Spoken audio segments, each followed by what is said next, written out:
So now we're going to do the sinus projections that you guys have in your packet. Again, if you just showed up on this channel, I don't have a packet for you. I apologize, but you can still watch. The 4 projections that you have for sinuses are your lateral, your Caldwell, your waters, and your open mouth waters. These are very similar to projections you've already learned from your skull and your facial bones projections, just with either a little bit of a different body rotation or CR angle, just minor changes, okay? So I'm going to get my CR perpendicular.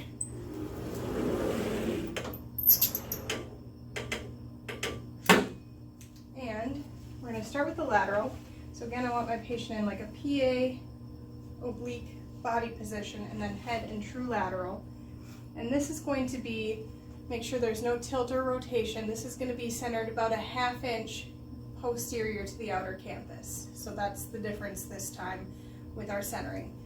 Cranium, remember, was 2 inches above the eam. Facial bones was between the outer canthus and your eam, and your sinus is just a 1/2 inch posterior to the outer canthus. So just minor changes. As long as you have that head positioning right, you should still have your IOML aligned with the bottom edge of the image receptor, which also makes it perpendicular to the front edge of the image receptor.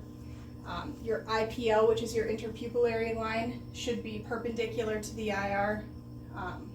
Your MSP should be parallel. Your MCP of the cranium should be perpendicular. So all sorts of fun didactic questions that could be asked with the things I just said. So if you don't know all that, you might want to rewind and write that down, but pretty much the same as what you've been doing before. It's just now you're going to center just behind that outer canthus. So I'm going to move back just a little bit. I'm checking to ensure that there's no tilt or rotation. I'll just get them right here. And typically you could use the 10 by 12 cassette on here. Your packet probably says 8 by 10, but again, in the real world, those don't really exist. In fact, in digital, it's pretty much all 17 by 17. So think about where your sinuses live. Try to get close collimation so that you just have that sinus region. It's more important than ever to have good technique for sinuses, because if you have too high, you can obliterate your pathologies, and if it's too low, you could mimic pathologies. So just be real careful with that, but again, just a 1/2 inch posterior to that outer canthus. Okay? Moving straight into the Caldwell projection, I'm just going to have my patient go true PA. So the difference with this is you guys have learned how to do Caldwell before, and you had your patient tuck their chin so that the OML was aligned, and you had a 15-degree caudal angle. Well, because we're looking for pathology of fluid buildup in those sinuses, we can't put that CR angle on. So we're actually going to kind of create what you would typically see by just changing our head position. Kind of works out nicely because all you have to do is have the patient so the nose is touching the image receptor only. That creates a natural 15-degree variance in your OML alignment from the IR. So instead of just straight down, it's just so that the nose is touching, and now it's a perpendicular CR. We don't need this 15-degree angle because we created the 15-degree variance by leaving that chin untucked, okay? We are still going to center though so that it is entering, or exiting I should say, the nasion. So that will stay the same. You can open this to your 10 by 12 while you're getting your everything set up and prepared if you feel like you need to, but definitely try to go down a little bit once you're all set up. And actually it just worked out really nice that this is approximately already at the level of the nasion. I could go up about a 1/4 inch, but it is very minimal. But again, touch the tube, touch the bucky, so I'm going to do that.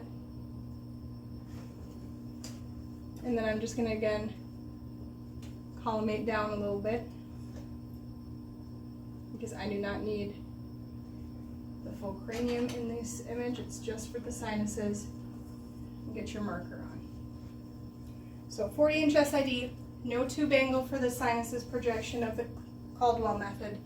No head tilt, straight on so the nose is touching the image receptor, and that's it, okay?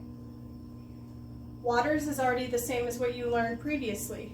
So we're going to elevate our patient's chin so that the MML is aligned perpendicular for the Waters method. And again, the Waters method exits the acanthion.